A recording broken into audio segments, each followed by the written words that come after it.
Assalamualaikum warahmatullahi wabarakatuh.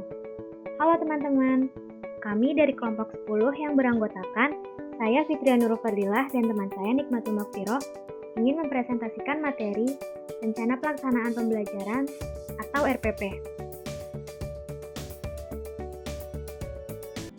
Yang pertama, pengertian RPP. Rencana Pelaksanaan Pembelajaran atau RPP merupakan satuan program pembelajaran yang dibuat untuk satu atau beberapa kompetensi dasar dan disiapkan untuk satu atau beberapa kali pertemuan di kelas. Menurut Kunandar, RPP adalah rencana yang menggambarkan prosedur dan pengorganisasian pembelajaran untuk mencapai satu kompetensi dasar yang ditetapkan dalam standar isi dan dijabarkan dalam silabus. Karena itu, RPP harus berisi garis besar tentang apa yang akan dilakukan oleh guru dan peserta didik selama proses pembelajaran berlangsung. Berdasarkan Peraturan Pemerintah Republik Indonesia Nomor 19 Tahun 2005 Pasal 20, dinyatakan bahwa perencanaan proses pembelajaran meliputi silabus dan rencana pembelajaran yang memuat sekurang-kurangnya tujuan pembelajaran, sumber belajar, dan penilaian hasil belajar. Menurut Permendiknas Nomor 41 Tahun 2007, komponen RPP adalah identitas mata pelajaran, standar kompetensi, kompetensi dasar, indikator pencapaian kompetensi, tujuan pembelajaran, materi ajar, alokasi waktu, metode pembelajaran, kegiatan pembelajaran, penilaian hasil belajar, dan sumber belajar. Yang kedua ada tujuan dan manfaat pengembangan RPP. Tujuan RPP menurut Kunandar yaitu memperlancar dan meningkatkan hasil proses belajar mengajar. Dengan menyusun secara sistematis, maka guru akan mampu melihat, mengamati, menganalisis, dan memprediksi program pembelajaran sebagai kerangka kerja yang logis dan terencana. Lalu ada tujuan penyusunan RPP. Yang pertama, merencanakan pembelajaran yang interaktif guna mengeksplorasi semua potensi kecakapan majemuk yang dimiliki setiap peserta didik. Yang kedua, merancang pembelajaran sesuai dengan kebutuhan, kemampuan peserta didik, dan fasilitas yang dimiliki sekolah. Yang ketiga, mempermudah pelaksanaan proses pembelajaran. Dan yang keempat, mempermudah pelaksanaan evaluasi proses pembelajaran sebagai input, guna perbaikan pada penyusunan RPP selanjutnya.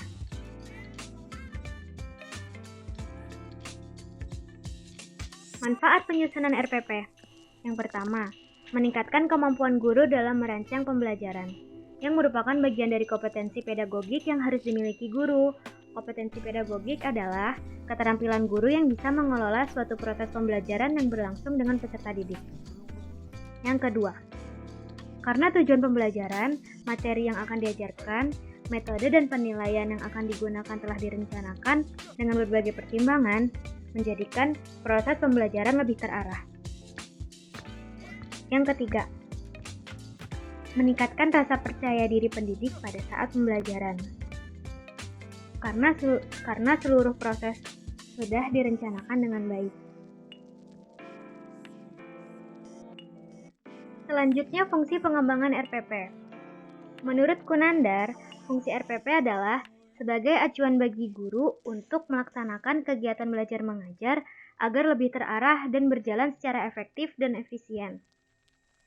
Untuk memperkirakan apa yang akan dilakukan dalam pembelajaran dan hasil apa yang ingin dicapai dari proses pembelajaran, paling tidak ada beberapa fungsi RPP di dalam prosesnya. Yang pertama, fungsi perencanaan. Ini berarti RPP hendaknya dapat mendorong guru untuk lebih siap dalam melakukan kegiatan pembelajaran dengan perencanaan yang matang. Oleh karena itu, setiap akan melakukan pembelajaran, guru wajib memiliki persiapan, baik tertulis maupun tidak tertulis berupa persiapan mental intelektual guru. Mentalitas guru di kelas akan sangat memberikan pengaruh yang signifikan. Yang kedua ada fungsi pelaksanaan, yang bertujuan untuk mengefektifkan proses pembelajaran sesuai dengan apa yang direncanakan. Dalam hal ini, materi standar yang dikembangkan dan dijadikan bahan kajian peserta didik harus disesuaikan dengan kebutuhan dan kemampuannya, mengandung nilai fungsional, praktis, serta disesuaikan dengan kondisi dan kebutuhan sekolah. Yang ketiga ada fungsi evaluasi. RPP dapat dijadikan acuan dalam menilai atau evaluasi keberhasilan pembelajaran.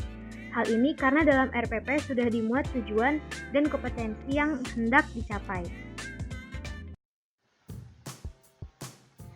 Selanjutnya, prinsip-prinsip penyusunan RPP. Sebelum menyusun rencana pelaksanaan pembelajaran atau RPP, guru harus memahami prinsip-prinsip dalam penyusunannya. Menurut Permendikbud Nomor 22 Tahun 2016 tentang Standar Proses Pendidikan Dasar dan Menengah, terdapat beberapa prinsip yang perlu diperhatikan dalam proses penyusunan RPP. Di antaranya, yang pertama, memperhatikan perbedaan individu peserta didik. RPP disusun dengan memperhatikan perbedaan individu peserta didik, yaitu perbedaan jenis kelamin, kemampuan awal, tingkat intelektual, minat, motivasi belajar, bakat, potensi, kemampuan sosial, emosi, gaya belajar, kebutuhan khusus, kecepatan belajar, latar belakang budaya, norma, nilai, dan lingkungan peserta didik. Yang kedua, mendorong partisipasi peserta didik. Proses pembelajaran dirancang dengan berpusat pada peserta didik untuk mendorong motivasi, minat, kreativitas, inisiatif, inspirasi, kemandirian, dan semangat belajar. Yang ketiga, berpusat pada peserta didik. Berpusat pada peserta didik untuk mendorong semangat belajar, motivasi, minat, kreativitas, inisiatif, inspirasi, inovasi, dan kemandirian. Yang keempat, pengembangan budaya membaca dan menulis proses pembelajaran. Hal ini dirancang untuk mengembangkan kegemaran membaca, pemahaman beragam bacaan, dan berekspresi dalam berbagai bentuk tulisan. Yang kelima, memberikan umpan balik dan tindak lanjut.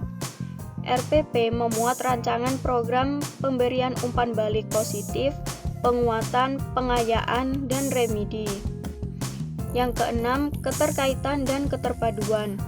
Penekanan pada ketertarikan dan keterpaduan antara standar kompetensi, kompetensi dasar, materi pembelajaran, kegiatan pembelajaran, indikator pencapaian kompetensi, penilaian, dan sumber belajar dalam satu keutuhan pengalaman belajar. Yang ketujuh, mengakomodasi pembelajaran. RPP disusun dengan mengakomodasi pembelajaran tematik, keterpaduan lintas mata pelajaran, lintas aspek belajar, dan keragaman budaya. Dan yang terakhir, menerapkan teknologi informasi dan komunikasi. RPP disusun dengan mempertimbangkan penerapan teknologi informasi dan komunikasi secara terintegrasi, sistematis, dan efektif sesuai dengan situasi dan kondisi. Selanjutnya, ruang lingkup RPP. Lingkup rencana pembelajaran paling luas mencangkup satu kompetensi dasar yang terdiri atas satu indikator atau beberapa indikator untuk satu kali pertemuan atau lebih. Rencana pelaksanaan pembelajaran sekurang-kurangnya memuat tujuan pembelajaran, materi ajar, metode pengajaran, sumber belajar, dan penilaian hasil belajar. Selanjutnya, komponen RPP. RPP disusun untuk setiap kompetensi dasar yang dapat dilaksanakan dalam satu kali pertemuan atau lebih. Guru merancang penggalan RPP untuk setiap pertemuan yang disesuaikan dengan penjadwalan di satuan pendidikan. Yang termasuk dalam komponen RPP adalah sebagai berikut. Yang pertama, identitas. Identitas meliputi satuan pendidikan, mata pelajaran, kelas, semester, dan alokasi waktu. Yang kedua, standar kompetensi atau kompetensi inti. Standar kompetensi merupakan kualifikasi kemampuan minimal peserta didik yang menggambarkan penguasaan pengetahuan, sikap, dan keterampilan yang diharapkan dicapai pada setiap kelas atau semester pada suatu mata pelajaran. Yang ketiga, kompetensi dasar. Kompetensi dasar adalah sejumlah kemampuan yang harus dikuasai peserta didik dalam mata pelajaran tertentu sebagai rujukan penyusunan indikator kompetensi dalam suatu pembelajaran. Yang keempat, indikator pencapaian kompetensi. Indikator pencapaian kompetensi dikembangkan dari kompetensi dasar, yaitu perilaku yang dapat diukur atau diobservasi untuk menunjukkan ketercapaian kompetensi dasar tertentu yang menjadi acuan penilaian mata pelajaran. Indikator pencapaian kompetensi dirumuskan dengan menggunakan kata kerja operasional yang dapat diamati dan diukur dan yang mencakup pengetahuan, sikap, dan keterampilan. Yang kelima, tujuan pembelajaran. Tujuan pembelajaran menggambarkan proses dan hasil belajar yang diharapkan dicapai oleh peserta didik sesuai dengan kompetensi dasar. Yang keenam, materi pembelajaran. Materi pembelajaran memuat fakta, konsep, prinsip, dan prosedur yang relevan, dan ditulis dalam bentuk butir-butir sesuai dengan rumusan indikator pencapaian kompetensi. Yang ketujuh, metode pembelajaran. Metode pembelajaran digunakan oleh guru untuk mewujudkan suasana belajar dalam proses pembelajaran agar peserta didik mencapai kompetensi dasar atau seperangkat indikator yang telah ditetapkan. Metode pembelajaran disesuaikan dengan situasi dan kondisi peserta didik, serta karakteristik dari setiap indikator dan kompetensi yang hendak dicapai pada setiap mata pelajaran. Yang kedelapan, media pembelajaran. Media pembelajaran berupa alat bantu proses pembelajaran untuk menyampaikan materi pembelajaran. Yang kesembilan, sumber belajar. Penentuan sumber belajar didasarkan pada standar kompetensi dan kompetensi dasar, serta materi ajar kegiatan pembelajaran dan indikator pencapaian kompetensi. Sumber belajar dapat berupa buku, media cetak, dan elektronik, alam sekitar, atau sumber belajar yang relevan. Selanjutnya, kegiatan pembelajaran. Kegiatan pembelajaran dibagi menjadi 3, yaitu pendahuluan, inti, dan penutup. Pendahuluan merupakan kegiatan awal dalam suatu pertemuan pembelajaran yang ditujukan untuk membangkitkan motivasi dan memfokuskan perhatian peserta didik untuk berpartisipasi aktif dalam proses pembelajaran. Kegiatan inti merupakan proses pembelajaran untuk mencapai kompetensi dasar. Kegiatan pembelajaran dilakukan secara interaktif, inspiratif, menyenangkan, menantang, memotivasi peserta didik untuk berpartisipasi aktif, serta memberikan ruang yang cukup bagi prakarsa, kreativitas, dan kemandirian sesuai dengan bakat, minat, dan perkembangan fisik secara psikologis peserta didik. Kegiatan ini dilakukan secara sistematis dan sistemik melalui proses eksplorasi, elaborasi, dan konfirmasi. Penutup. Penutup merupakan kegiatan yang dilakukan untuk mengakhiri aktivitas pembelajaran yang dapat dilakukan dalam bentuk rangkuman atau simpulan, penilaian dan refleksi, umpan balik, dan tindak lanjut. Selanjutnya, penilaian hasil belajar. Prosedur dan instrumen penilaian proses dan hasil belajar disesuaikan dengan indikator pencapaian kompetensi dan mengacu kepada standar penilaian. Selanjutnya, lampiran.